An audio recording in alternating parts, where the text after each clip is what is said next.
Hola a todas y todos, bienvenidas, bienvenidos al podcast Cultural Studies.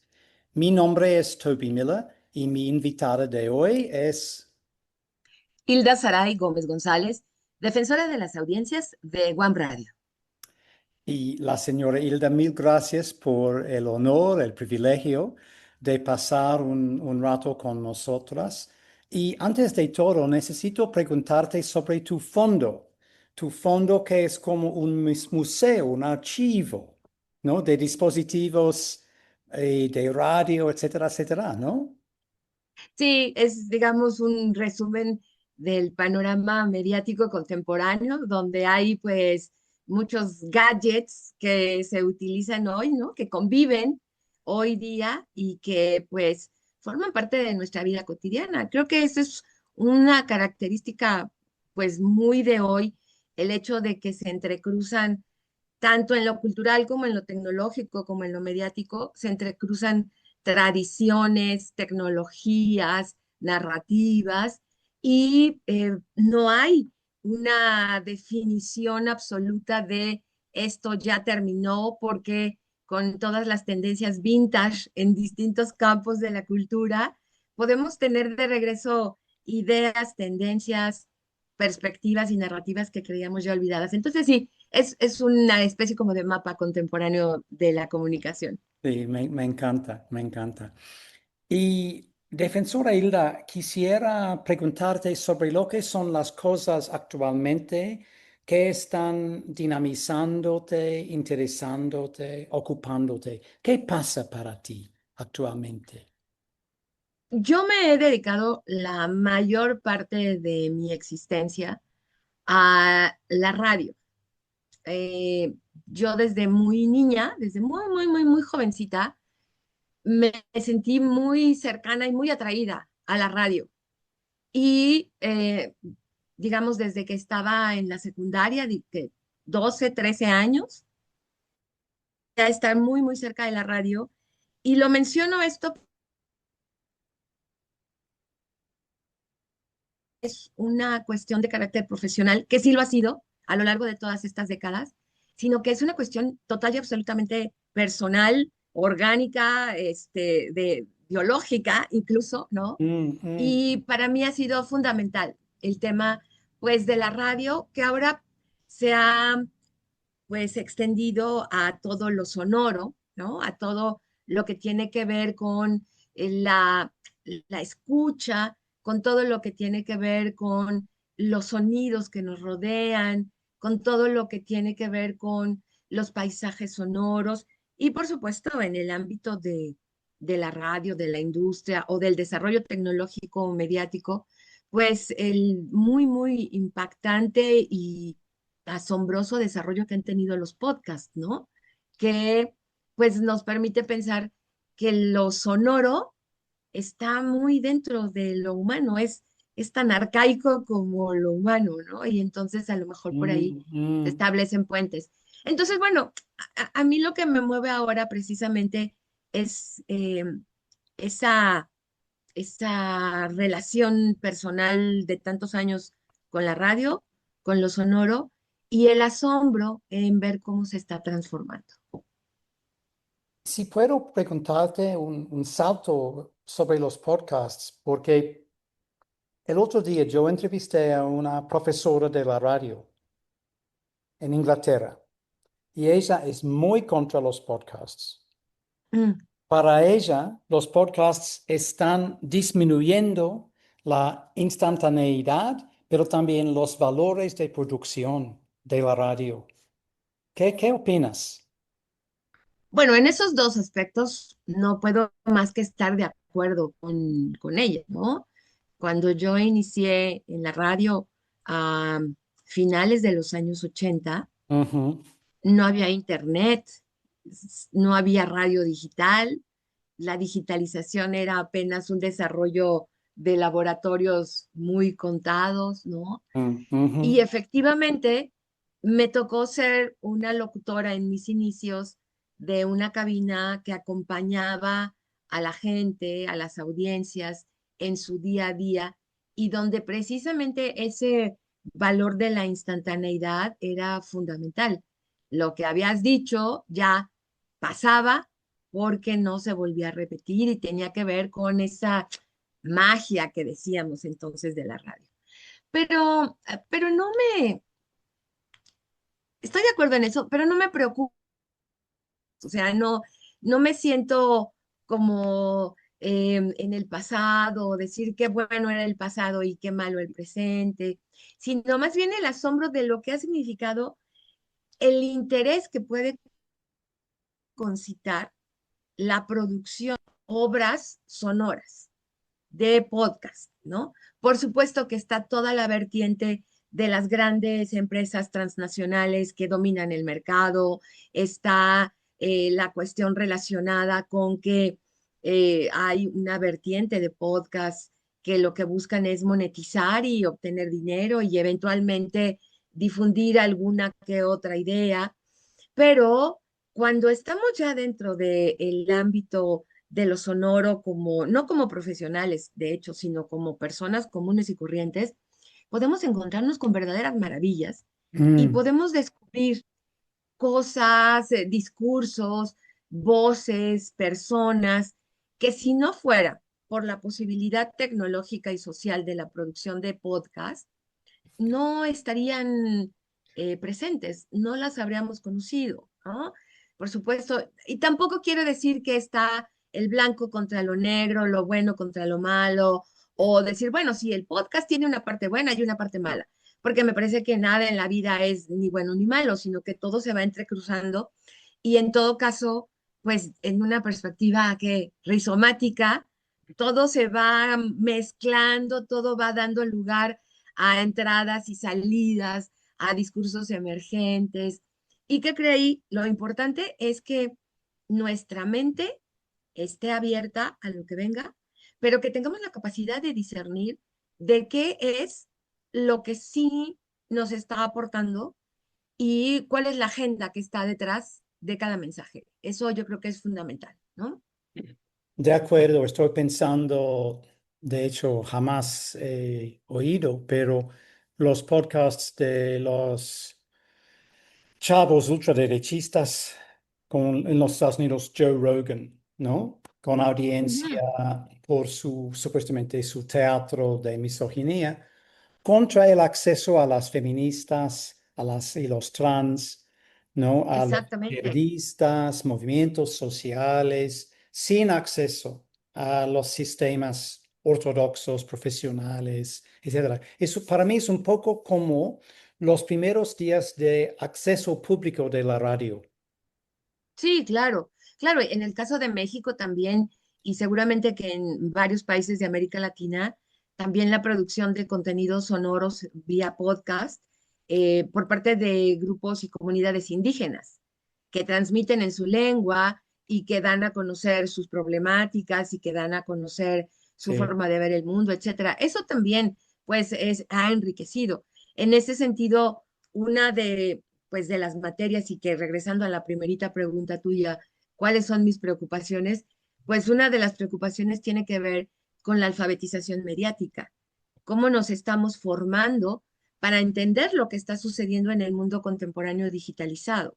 Sí, por supuesto, hemos adquirido una capacidad muy amplia y muy grande y muy eficiente para el manejo de los gadgets. Somos grandes expertos, expertas en manejar el celular y la computadora y la tablet, etcétera, pero eso no tiene chiste porque además los gadgets están diseñados de manera amigable para que cualquier persona los entienda, ¿no? Para que cualquier persona pueda entrar en contacto con ese aparato. Pero una vez que estás dentro del aparato, entras Mm. en un espacio conceptual distinto. Ujú. Y además no solamente eso, entramos y salimos de la virtualidad con una facilidad asombrosa. Y entonces, si mediante la formación, la alfabetización mediática, no entendemos las diferencias, las similitudes y el significado de entrar y salir de los mundos virtuales al mundo físico, pues nos estaremos perdiendo en este mare magnum que es el mundo digital contemporáneo, ¿no? Decía el filósofo español Daniel Innerarity que una de las diferencias fundamentales entre la inteligencia artificial y la inteligencia humana es que la inteligencia humana está pegada a un cuerpo físico, ¿no? Somos un cuerpo que piensa Sí. y si de pronto perdemos esa dimensión, pues nos vamos a perder en todo lo que significa el mundo físico. Y entonces daremos paso a las noticias falsas, daremos paso a discursos como estos que tú mencionabas, que son escandalosos, que nos prometen liberarnos de algo y que son pretendidas voces independientes o de una sola persona. Si no entendemos eso, si no alcanzamos a leer lo que hay detrás, las agendas que están, la genealogía de esos discursos, pues sí estaremos perdiéndonos. Y pues sí es preocupante en esa perspectiva, sobre todo con las jóvenes generaciones, ¿no? Que las más jóvenes generaciones, que no tienen la posibilidad del contraste que tuvimos quienes ya pasamos las 5 décadas, ¿no? Eh, las jóvenes generaciones no tienen el contraste de la experiencia del mundo antiguo, ¿no? Del mundo no virtual, del mundo analógico. Entonces, en ese sentido, tenemos las generaciones mayores una gran responsabilidad con esas jóvenes generaciones. Hablando sobre la radio más generalmente, mucha gente dice es el fin de la radio. Es una época del pasado, no importa. Mm, Lo que importa, sobre todo para estos jóvenes que mencionaste, es TikTok, es YouTube, es Insta y todo eso. ¿Podría ofrecer un comentario sobre esta retórica en el contexto mm. general, tal vez, pero sobre todo contexto mexicano, por favor? Sí, bueno, en el caso de México, la radio construyó, yo creo, construyó un país, ¿no? O sea, Ujú, la ujú, radio ujú. comenzó en 1920-21 en México, ¿no? Eh, y ha sido un portento cultural que ha vehiculado todas las manifestaciones de la vida social en nuestro país, ¿no? Por supuesto, en los años 20, 30, 40, antes de la televisión, tenía un papel fundamental y fundante de muchas narrativas, de muchas historias, de muchas formas de sentir, de muchas formas de educación, de muchas formas de educación sentimental, por supuesto, ¿no? Junto con el cine en su momento.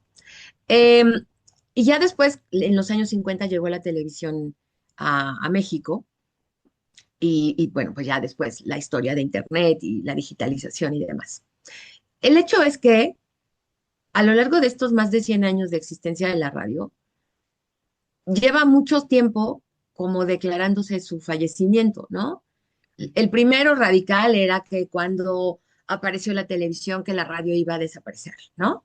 Y que entonces, chao, ya nadie iba a escuchar radio. O que luego ya con internet, pues sí, que ya se iba a morir la radio y que ya nadie iba a escuchar radio y que el mercado siempre va a estar en crisis porque no se alcanza a dinamizar con los anunciantes y lo que se paga, etcétera, y que no es un negocio rentable, ¿no? Creo que hay que tenerlo en esta perspectiva, regresando al inicio que tú mencionabas a propósito de la imagen que tengo en mi pantalla. Tenemos desde la perspectiva de la evolución de los medios y de la ecología mediática, pues el hecho de que las especies mediáticas, la radio, la televisión, internet, correo electrónico y todas las posibilidades de comunicación en estos términos, prensa, revista, cine, etcétera, pues son especies que conviven, que se van mezclando, a veces desaparecen y luego vuelven a aparecer bajo otra forma, etcétera, etcétera. Y creo que esto es muy, para mí, es muy evidente en el caso de la radio, ¿no? No Mm. obstante que se ha mencionado que ya está muriendo, que ya se va a acabar, etcétera, etcétera, pues eventualmente sí se va a acabar la radio, ¿no? Eventualmente sí, igual que los fonógrafos, el aparato de radio va a desaparecer. Pero la construcción cultural que significó la radio, que es decir, el discurso sonoro, eso va a prevalecer, ¿no? Eso va a continuar. Y es lo que se ha trasladado al podcast. Por supuesto, al podcast pues todavía le falta, yo diría, eh, investigar más, profundizar más, experimentar más, ¿no? El 80% de los podcasts son mesas redondas conversacionales o son ocurrencias de alguien que está ante un micrófono diciendo lo que se le ocurre. Pero la radio, el lenguaje que inventó, la narrativa sonora, regresando a la profesora que tú mencionabas, tiene infinitos campos de exploración y de experimentación. Mm. Entonces, eso no va a desaparecer, a mí me parece. Esa sustancia, ese impulso es lo que va a ir dando lugar a nuevas expresiones de lo sonoro. Insisto, sí, eventualmente la radio va a desaparecer, ¿no? Las prácticas radiofónicas como las conocemos van a desaparecer, pero se van a inventar otras. Incluso las más antiguas en algún momento van a regresar en su forma de recreación o perlaboración del pasado en un presente. Y hay una cosa que a mí me parece muy importante. En One Radio, donde colaboro ahora como defensora de las audiencias de One Radio, me ha tocado estar muy, muy, muy cerca de la producción radiofónica, de la producción de contenidos, del día a día, porque acompaño a generaciones nuevas de locutores y locutoras que se integran a la emisora como parte de un programa que se llama Pilotos en Formación, ¿no? Que son jóvenes estudiantes universitarios, universitarias, que entran a una convocatoria. Tu servidora les da un taller sobre locución, sobre cómo conducir un programa, cómo hacer entrevistas, cómo construir una presencia al aire y ya después, junto con otros talleres que toman al interior de la emisora, están al aire a lo largo de 6 meses en un programa, ¿no? Lo cual es una experiencia fantástica. Y aunque muchas llegan por la curiosidad, porque les dijeron sus maestros, porque efectivamente la radio no está en su día a día, pero llegan. El asunto es que después, como parte del proceso sonoro de creación y de estar al aire, se transforman. Y eso les lleva a que la experiencia fructifique en otros proyectos que emprendan, ¿no? Entonces, pues sí, desde la perspectiva del mercado, desde la lógica contundente del desarrollo tecnológico, desde la presencia de las grandes empresas que acaparan el mercado, pues sí, seguramente tendremos ese tipo de desaparición de la radio en algún momento. Pero lo sonoro, insisto, como está tan introyectado en lo humano, va a seguir prevaleciendo y se va a transformar. Y una cuestión también así súper rápida, también de One Radio, estamos produciendo ahora un programa sobre derechos de las audiencias y cuestiones mediáticas en general, pero con niñas y niños de entre 6 y 12 años. Y es un programa en donde yo funjo como anfitriona, digamos, y las niñas y los niños están en una mesa redonda en donde dan sus opiniones. El tema puede ser la publicidad en la televisión, ¿no? O en Internet o en YouTube, por ejemplo, donde ya también hay comerciales, ¿no? Y entonces no es que los niños y las niñas sean expertos en el tema, sino que las preguntas que les hago tienen que ver con su vida cotidiana.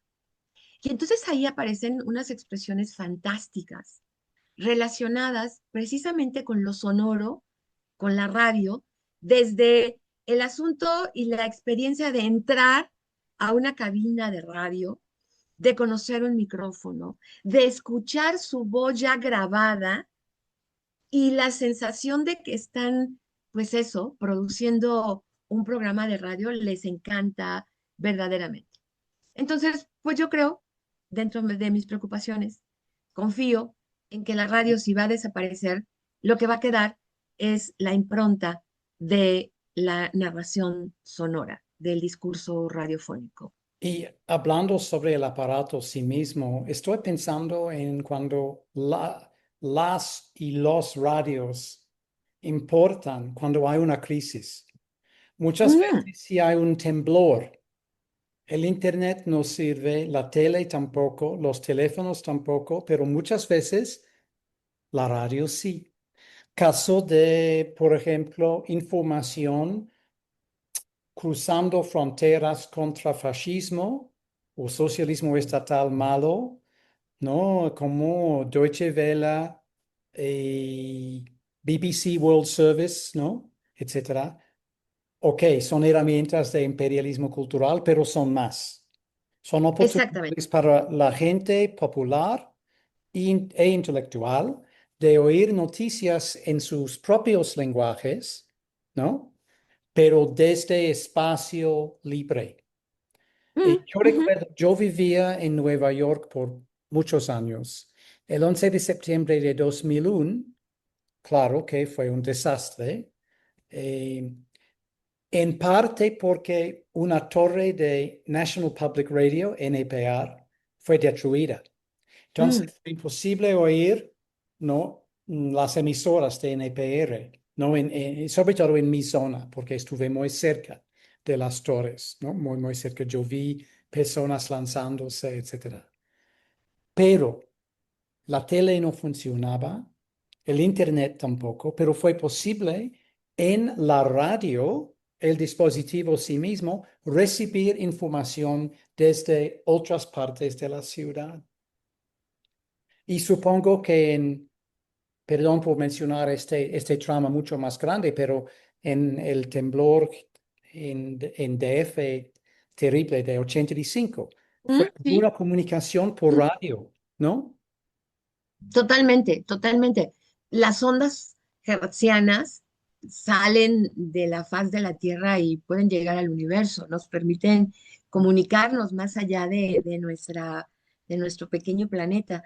Y efectivamente, la radio en esa perspectiva es un espacio fundamental también que de Mm. pronto no se conoce en esta perspectiva que tú lo has mencionado, para casos de protección civil y de prevención de desastres o de acción después de desastres, pues la maleta de emergencia siempre debe traer una radio, ¿no? Un aparato de radio que Mm, pueda captar estas ondas hertzianas. Es mm. una tecnología muy sencilla, una tecnología que Robusta. puede, que gusta además y que además puede viajar grandes velocidades. Seguramente quien escucha este podcast, si no está familiarizado con la historia de la radio o está más cercano a los desarrollos contemporáneos de Internet, no recordará que hay algo que se llama onda corta, Mm, ¿no? Que son unas ondas hertzianas cuya naturaleza es totalmente física, terrena, y que de la generación de esa onda en un lugar específico y lanzarla va chocando, digamos, contra los cerros, contra los accidentes geográficos del planeta y va viajando. Entonces, por eso es que todavía, como una reliquia, pero también como rastro de ese portento cultural, se pueden escuchar en el mundo estaciones de onda corta que provienen del otro lado del planeta. En México, de otros lados del mundo. En México, la única emisora que tiene una señal de onda corta es Radio Educación, por ejemplo, 6.185 kilohertz en la banda internacional de 49 metros. Y me la sé de memoria porque yo fui locutora de Radio Educación muchos años y entonces me la sé, ¿no? Entonces, pues sí, la radio tiene muchas vertientes de carácter cultural, histórico, mm, físico, biológico, que pues la conforman como un elemento cultural, como un factor cultural, ¿no? Con muchas aristas económicas, políticas, sociales, que le dan un lugar especial en la historia. Ahora que tú mencionabas, por ejemplo, la BBC o la Deutsche Welle, son de los grandes ejemplos de la producción radiofónica y de el ejercicio de la radio como un instrumento de cultura, de desarrollo y de un ejemplo, referencia mundial de medios públicos, que México en algún momento los tuvo como eso, como esa referencia. Hoy en día los medios públicos en México están transitando por algunas otras vertientes, pero indudablemente la BBC, la Deutsche Welle, todavía Radio Nacional de España y por supuesto NPR, la National Public Radio de Estados Unidos, son referentes de todo lo que se puede hacer cuando hay este cercanísimo espíritu, ¿no? De lo que es la radio, lo que es hacer radio y lo que significa para las audiencias. Y claro que con tu innovación, tu intervención con los niños y las niñas, estás involucrando la audiencia y estás intentando cultivar o crecer esa audiencia. Ahora quisiera aprender un poco más, si puedo, sobre la posición, el puesto de defensora de las audiencias. ¿Qué haces? Ah, ¿Por qué? ¿Cuál es el punto? Para exacto, utilizar el lenguaje sofisticado y muy culto, ¿cuál es el pinche punto, porfa? exacto. O como decía un maestro en la secundaria, ¿qué es, en qué consiste y para qué sirve, ¿no? Este, la Defensoría de las Audiencias es una herramienta Ujú, para que las audiencias, las personas que escuchan la radio y ven la televisión, para el caso de México, vean cumplidos sus derechos humanos en materia de comunicación. Es ujú, decir, las defensorías de las audiencias son personas o somos personas que trabajamos como defensoras de derechos humanos, nos identificamos como tales, como defensores, defensoras de derechos humanos, que estamos relacionados precisamente con los derechos de las audiencias, que es el punto de arranque. mm, Las audiencias en México y en otras partes del mundo tienen reconocidos sus derechos como audiencias, que son derechos humanos. ¿Y qué significa esto? También de una reciente normativa en México, se reconoce que las personas, desde la más tierna infancia hasta los adultos mayores, tenemos estos derechos como audiencias. Somos sujetos de derecho. Es decir, que en nuestra relación con la radio o con la televisión, en cualquier estación, una emisora universitaria, un canal comercial o una emisora pública, o una emisora indígena o comunitaria, la que sea, tenemos derechos. Y entonces tenemos la posibilidad de llamar la atención, de reclamar si la programación de esa estación de radio o de ese canal de televisión no está cumpliendo con esos derechos. ¿Y cuáles son? Al día de hoy son 9 derechos que están incorporados en una normatividad que recién se ha eh, puesto en marcha en el país, que se llama Ley en materia de telecomunicaciones y radiodifusión. En el artículo 250, ahí están los derechos de las audiencias, que son 9. Sin embargo, los derechos de las audiencias ya habían aparecido en México en una ley, la Ley Federal de Telecomunicaciones y Radiodifusión, desde 2014. Es decir, desde 2014 al día de hoy, las audiencias tenemos esos derechos. Hubo en el intermedio por ahí algunas cuestiones de carácter político, social, judicial, que quitaron algunos derechos, pero que ahora con esta ley de 2025 ya están, digamos, estos 9 derechos que originalmente habían estado plasmados desde 2014 en la ley. ¿A qué tenemos derechos las audiencias en México cuando vemos la televisión o escuchamos la radio?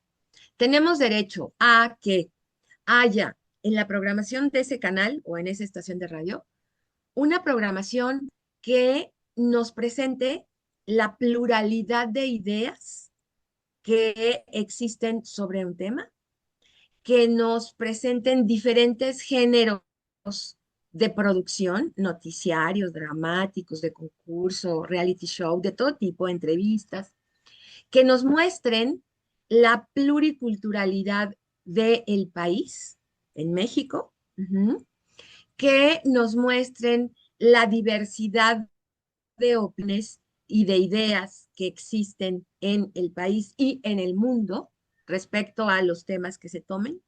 Tenemos derecho a que no haya contenidos que discriminen a nadie. O sea, la discriminación en México está prohibida y en los medios de comunicación también está prohibida.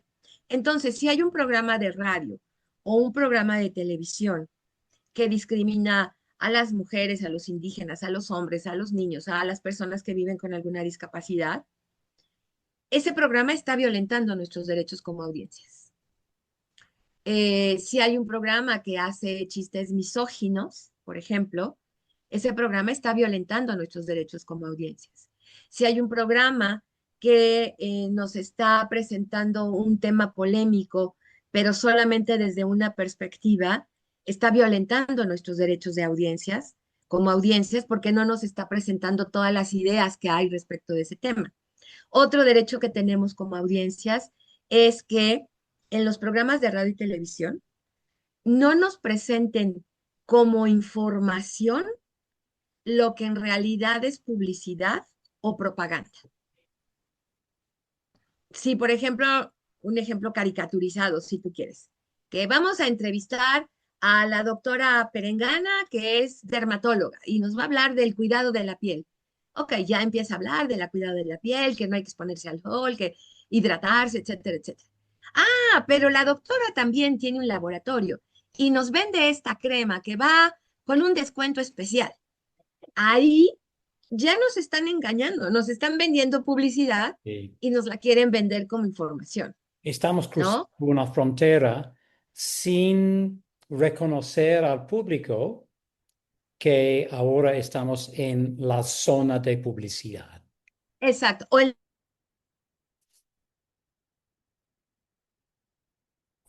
a una persona que se dedica a la política, ¿no? Mm, Y entonces le estás haciendo la entrevista a propósito para que resalten los logros de su gobierno y de todo lo bueno que está haciendo y en contra de todo lo que no está de acuerdo con su gobierno. Ahí, eso no es información, te están vendiendo propaganda. mm, mm. Y en muchos casos en México se sabe que muchas de esas entrevistas de ese tipo son pagadas. Y entonces te las presentan como una entrevista de periodismo y en realidad es un espacio pagado. Entonces, si tú como audiencia distingues eso, te puedes quejar porque están violentando tus derechos como audiencia, ¿no? También como audiencia tienes Mm. derecho a hacer uso de la ley de reclamar, pues, si te acusan de manera infundada, ¿no? Es que Hilda Saray se robó un libro. Yo la vi cuando estaba en la librería y escondió el libro. Y si Hilda Saray está escuchando o le dicen, oye, ya dijeron en la estación fulana que te robaste un libro, entonces yo puedo ir y reclamar y decir, no, hay una ley que me protege porque están haciendo un infundio con ello, ¿no? Entonces tengo derecho de réplica, de ir a esa emisora y decir, yo no me robé nada, yo no estuve en esa librería, la señora me está confundiendo, por decir algo, ¿no? Entonces, derecho de réplica. Y tenemos también derecho como audiencias a que en los programas para niñas y niños se respete siempre y en todo momento lo que en la ley mexicana se conoce como interés superior de la niñez, ¿no? Que los niños tienen prioridad y que se atiendan todas las leyes que tienen relación con la protección de niñas y niños, con el derecho de las mujeres a una vida libre de violencia, la ley que en México da cobertura a las personas que viven con discapacidad. Esos son nuestros derechos como audiencia. Si los revisas, no es nada del otro mundo. Son como imperativos éticos, al final de cuentas, de un ejercicio periodístico y mediático que se respete. Y entonces, las defensorías somos las personas que recibimos las quejas de las audiencias cuando el medio violenta sus derechos. Y entonces la defensoría atiende la queja, escucha o revisa el contenido del programa y si la persona de la audiencia tiene razón, que se violentaron sus derechos, le hace una recomendación al medio para que no vuelva a incurrir en esas fallas. Y al mismo tiempo, pues en mi caso, doy cursos, talleres, conferencias sobre lo que son los derechos de las audiencias, por qué son derechos humanos, qué son los derechos humanos, qué tiene que ver el entorno mediático con nuestros derechos, etcétera, etcétera. Y señora Hilda, tengo una pregunta más, pero después de tu respuesta, quisiera también invitarte de terminar nuestra ocupación. Si hay otras cosas que quisieras mencionar, podrían ser cosas relacionadas con nuestra conversación anterior o podrían ser cosas 100% nuevas. ¿Está bien? Sí, por supuesto. Muchísimas Entonces, gracias. no, a ti. Última pregunta sería sobre tu obra en general, porque tienes una gran historia de creación, gestión cultural, ¿no? Y si podrías darnos un poco de ideas sobre lo que hiciste en el pasado, aparte, antes de llegar a ser defensora, porque creo que llegaste a ser defensora en 2019, ¿tengo razón? Sí, Sí, sí, en entonces, 2019. porque ya tenemos tu historia como niña escuchando a la radio, Mm. tenemos tu historia como defensora. ¿Qué pasó en las décadas, perdón, no las décadas, los poquitos años entre la infancia y la defensoría? No, sí fueron décadas, Toby. Sí, sí fueron décadas y fueron muy intensas. De esa niña que escuchaba la radio, decidí entonces por eso estudiar periodismo. Y luego ya estudiando periodismo, al final que escoges una especialidad, digamos, yo dije, bueno, yo quiero estar en radio. Y de mi práctica como escucha, yo comencé a escuchar, yo solita descubrí en el cuadrante, nadie me dijo que existía una estación de radio que se llama Radio Educación, que todavía existe. Una emisora que en aquel entonces, en mediados de los años 80, dependía de la Secretaría de Educación Pública. Por eso se llama Radio Educación. Y es salvadas todas las distancias y guardadas todas las analogías. Es como un tipo BBC, ¿no? Como un tipo Deutsche Welle, que en su momento tuvo muchísimos intercambios con la BBC y con la Deutsche Welle como institución y que a mí me tocó participar en ello. Y entonces, yo de escucha de Radio Educación, que la escuchaba todo el día, me sabía los nombres de todos los programas, de todos los locutores, de todas las locutoras, de los programas que transmitían y de qué trataban y de la música. Para mí fue todo un descubrimiento de la cultura del mundo, de la cultura de México, de la literatura, del teatro, de todas las artes. Y entonces yo dije, yo quiero trabajar en Radio Educación. Cuando estaba en la universidad, yo dije, yo quiero trabajar en Radio Educación, yo quiero trabajar en Radio Educación.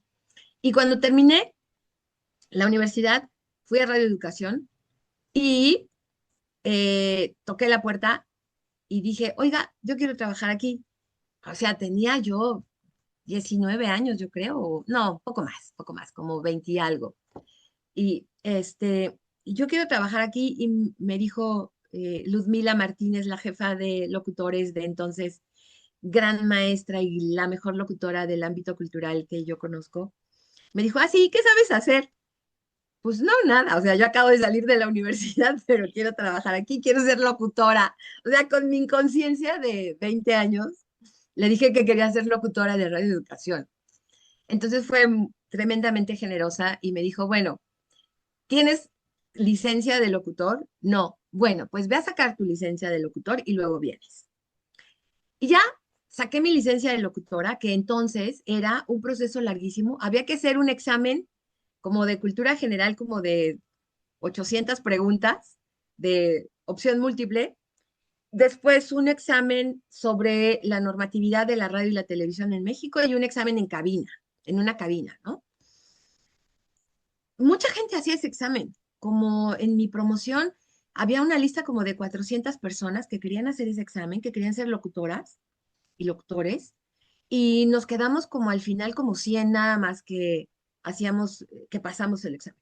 Entonces yo ya regresé a Radio Educación con Ludmila y le dije, bueno, pues ya saqué mi licencia de locutor. Pasó como, no sé, como 8 meses, porque ese examen nada más se hacía unas poquitas veces al año.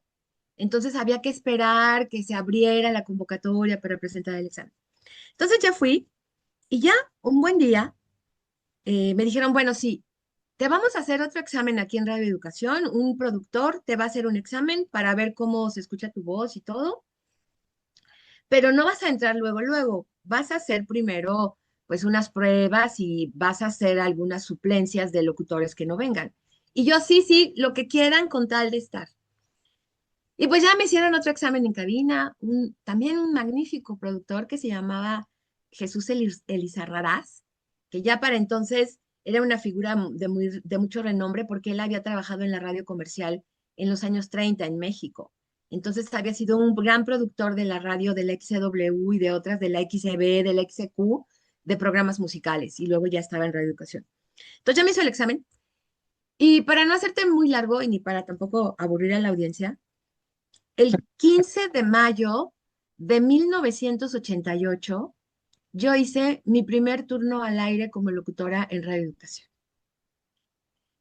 Y era un domingo, ¿no? Eh, Era una época anterior a todo, ¿no? Era el pasado, literalmente.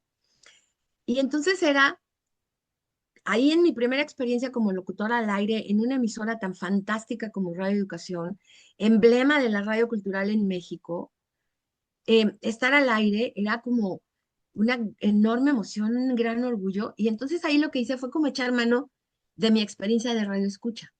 O sea, yo como radio escucha, ¿qué me gustaba de lo que hacían las locutoras y los locutores de Radio Educación? Y entonces, pues eché mano de eso y también me dieron otro taller, otro fantástico locutor, Armando de León, que ahora está en la radio y en la televisión del estado de Nuevo León, porque allá, de allá es. Nos dio un curso a varios de cómo abrir micrófono, de cómo saludar, de cómo era el tono de Radio Educación, cómo era una emisora, es una emisora cultural, pues no era un tono estridente, ni comercial, ni de amigos, amigas, les vamos a vender y unos comerciales. No, no, no.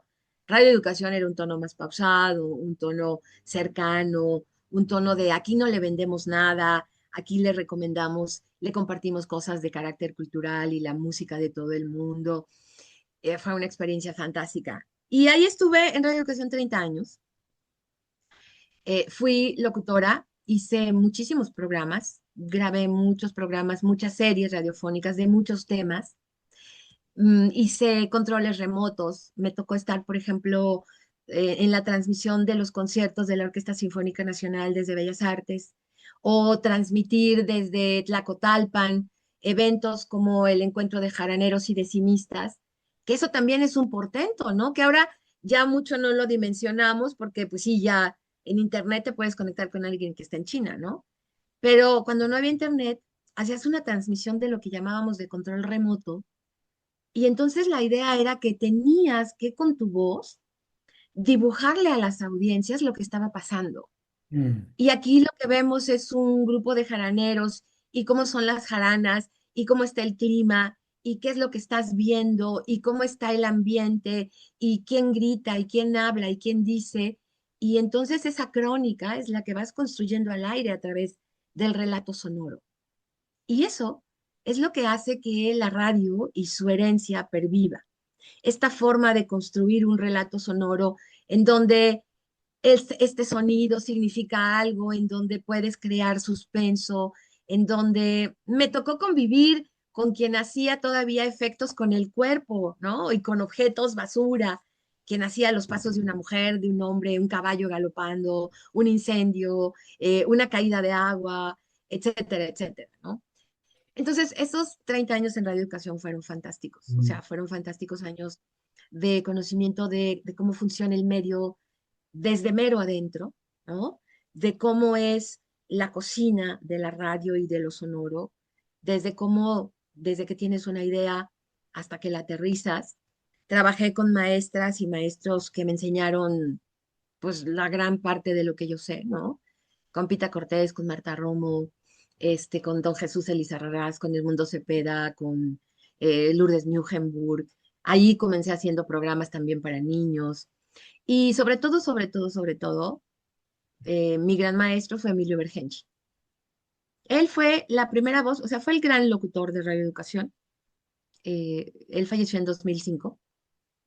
fue la gran voz de radioeducación desde los años 70 hasta el momento de su fallecimiento. Fue quien innovó la locución cultural en México y que fue un referente incluso para América Latina.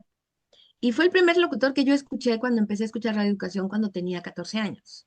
O Mm. sea, el día que yo descubrí radioeducación, la voz que estaba transmitiendo era él, que estaba entrevistando a una científica. Y entonces ya lo empecé a seguir y se convirtió como en el gran maestro para mí de la locución y de lo que hacía y cómo lo hacía y el gran talento que tenía para conducir, para hacer voces, para ser cercano desde esa instantaneidad radiofónica, hasta que nos hicimos pareja en el, 2000 en el 1994. Y entonces recorrimos 11 años juntos, ¿no? De vida radiofónica, de vida personal, de vida de pareja, de vida de mundo, ¿no? Que fue una trayectoria fantástica.